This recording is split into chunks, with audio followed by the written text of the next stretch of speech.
Good evening and welcome to the News Roundup for Thursday, April 13. I am Abigail Smythe. Before we get into the news, please remember to like this video, share your views in the comments, and share the video with your family and your friends. Teach them! Always make sure the message reach them! Now for the news in detail. 17 employees of separate group are now in police custody in connection with a multi-million-dollar fraud case. Deputy Commissioner of Police Fitz Bailey made the disclosure during a press conference on Thursday. He said the fraud took place on several occasions over the period October 2021 and May 2022.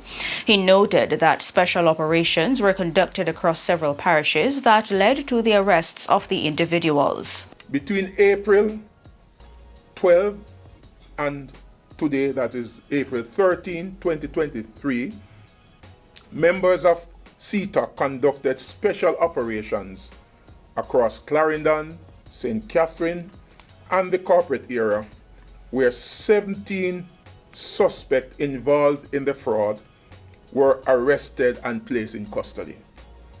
14 of these suspects have been charged so far. DCP Bailey said Separate reported an alleged case of fraud at the Facey Commodity Limited Van Sales Department on May 16, 2022. A team of investigators from the Counterterrorism and Organized Crime Investigation Branch CTOC led the probe into the matter. The investigation uncovered that between October 2021 and May 2022, a total of $1,160,109 were stolen from the company, that is Separate Group of Company. The investigation discovered that 2 IT employees manipulated the computer system to facilitate 24 other employees, and those are route sales driver and assistants, who participated in the fraud by collecting goods from Separate Group of Company warehouse on behalf of Van Sales Department and subsequently sold the goods and kept the proceeds. Armed robbers struck at a remittance outlet on Manchester Road in Mandeville Thursday morning, making off with a large sum of cash. Preliminary reports are that the gunmen entered the remittance center located close to the Mandeville Town Center and held up personnel at the establishment demanding access to cash.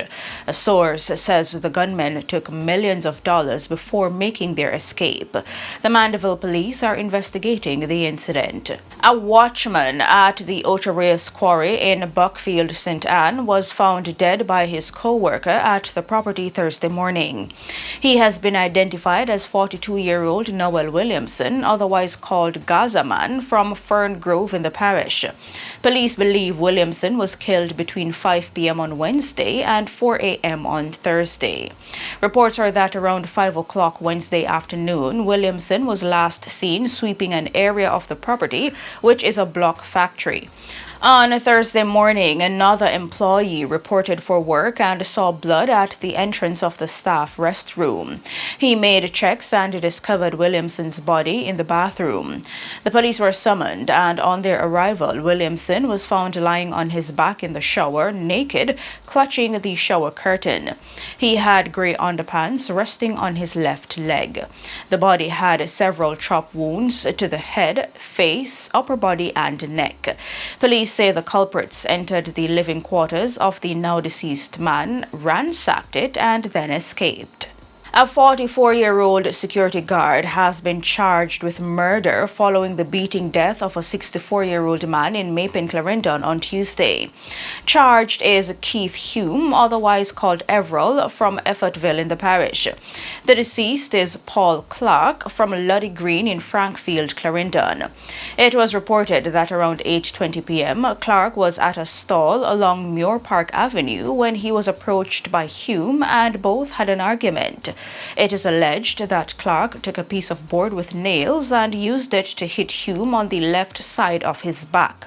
Police say Clark was disarmed of the board and it was used to hit him repeatedly in the chest.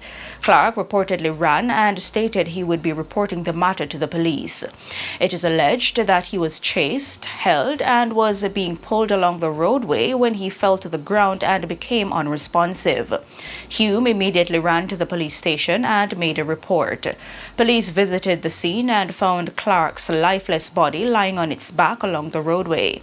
A piece of board with nails believed to have been used in the incident was seen near the body. The scene was processed and the body removed to the Maypen Hospital where it was confirmed dead. A mentally ill man who is suspected to have set ablaze a supermarket in Christiana, Manchester on Wednesday is now in police custody and receiving treatment. Eyewitnesses say the man was seen lighting a fire near the bag room attached to the front of the building. Deputy Superintendent at the Mandeville Fire Station, Rowan Powell, said a call was received at the Christiana Fire Station approximately 2:20 a.m. He said the fire, which started in the bag room, spread to the interior of the supermarket but was quickly contained. The estimated loss, he said, is $300,000 and no injuries were reported. One business operator in the area, Lennox Powell, said there is no unease within the business community stemming from the incident. Two 12-year-old boys from St. Elizabeth have been charged with rape in relation to the sexual assault of two young girls in the parish. Their alleged victims are 12 and 6 years old. It is understood that the charges stem from two incidents, one in July 2022 and the other in January of this year. One of the boys is also facing a charge of aiding and abetting rape in relation to the January incident. The allegations are that in the 2022 incident, the 12-year-old complainant was at her neighbor's house playing when she went to use the bathroom. As she exited the bathroom, the accused pushed her back inside, causing her to fall, hitting her head on the bathtub. The accused then sat on top of her and raped her. And it is alleged that in January, one of the boys removed the clothes of a 6-year-old girl and allowed the other to rape her. The incident reportedly occurred at a house where the girl would normally receive after-school care. Court dates for the boys are being finalized. A licensed firearm and more than 50 rounds of ammunition were stolen from the house of a justice of the peace in Clarendon while he was off the island recently. Reports are that a safe with the JP's licensed Glock firearm, 55 9mm cartridges, and motor vehicle documents was stolen from a bedroom at the house. It is understood that the theft was discovered last week while the caretaker was making checks at the JP's home. It was reported that the JP left the island and informed the caretaker to give the keys to a family member who was visiting from overseas. The visitor gave the keys to another family member to return them to the caretaker. Police say a few days after he was given the keys, the caretaker went to the property where the theft was discovered. A report was subsequently made to the authorities. There have been 248 cases of abduction in Jamaica between 2021 and 2022.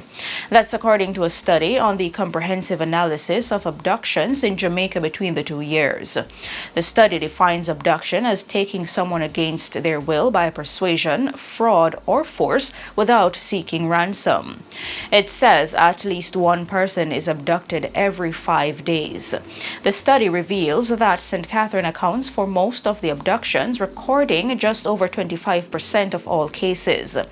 84 people were abducted in Jamaica in 2022, which represents a 41% reduction when compared to the previous year, which saw 144 persons being abducted. According to the trends, over half of the abductees were between the ages of 10 and 19, accounting for a little over 52% in 2021 and 57% in 2022.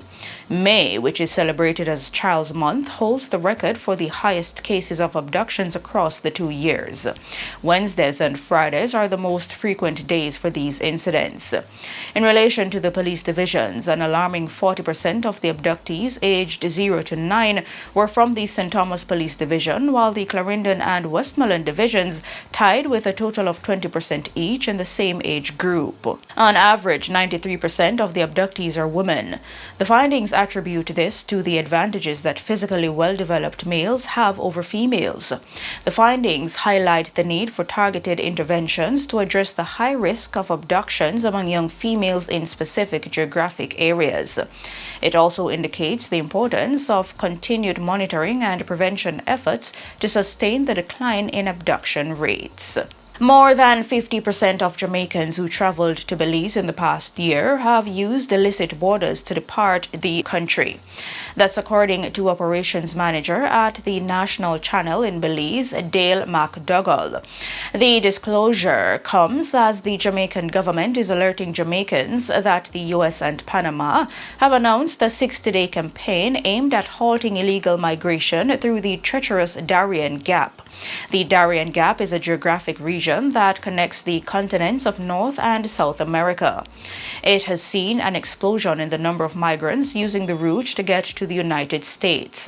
Mr. McDougall says the situation is at alarming crisis levels and says many of the illicit migrants have valid reasons for leaving. He is now urging the Caribbean governments to work harder to improve conditions and create more opportunities for nationals. The government says it is moving to eliminate the need to import cannabis. This comes after major blowback following reports that a local company had been granted a license to import cannabis from Canada. Stakeholders in the local cannabis industry met on Wednesday to share concerns about several issues relating to the growth of the sector. Minister of Industry, Investment and Commerce, Aubin Hill, says efforts will be made to ensure local growers can supply the market. He says the Statistical Institute of Jamaica will assist in determining the actual size of the market to help the country stay in line with treaty obligations. The Ministry of Education is warning the public, particularly teachers, to be wary of a tablet voucher scam. In a statement, the ministry says unscrupulous persons have been sending letters and emails to teachers claiming they have been approved for vouchers valued at $100,000 under a so-called Own Your Own Device incentive program. The ministry says it has no such incentive program in place.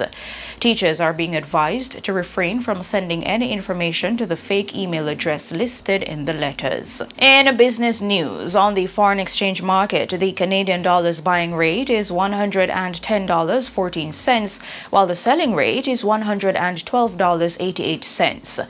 Buying rate for the Great Britain pound is $188.88, selling rate $190.18.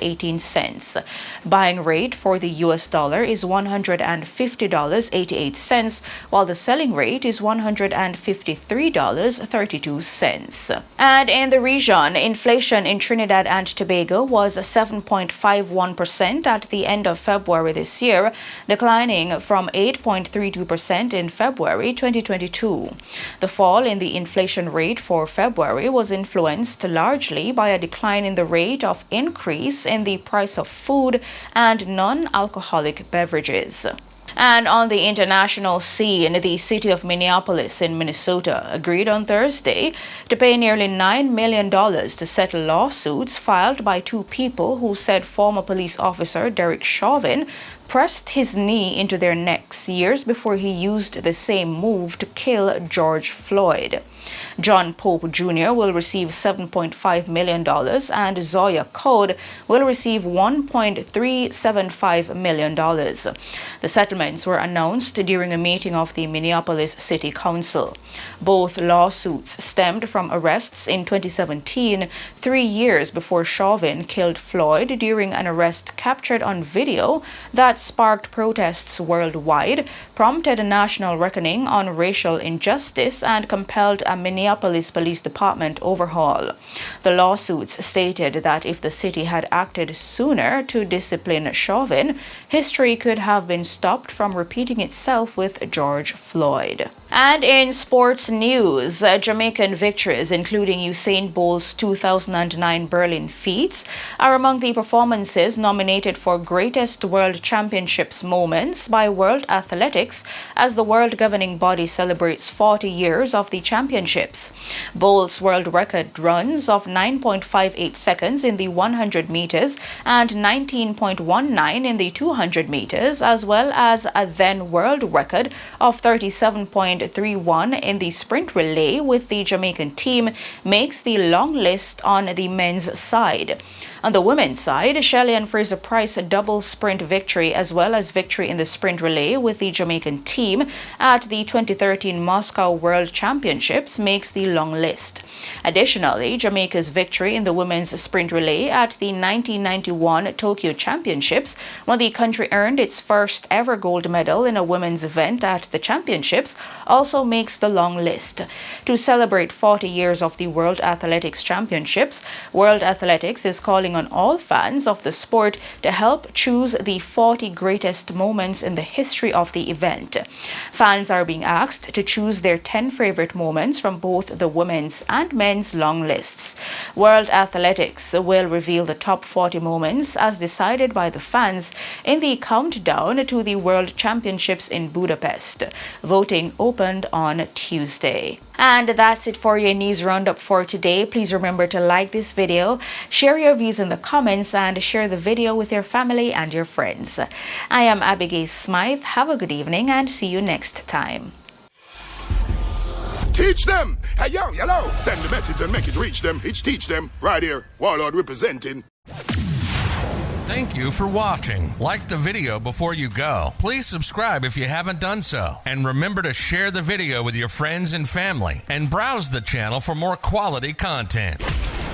Until next time, walk good, my friends. Teach them!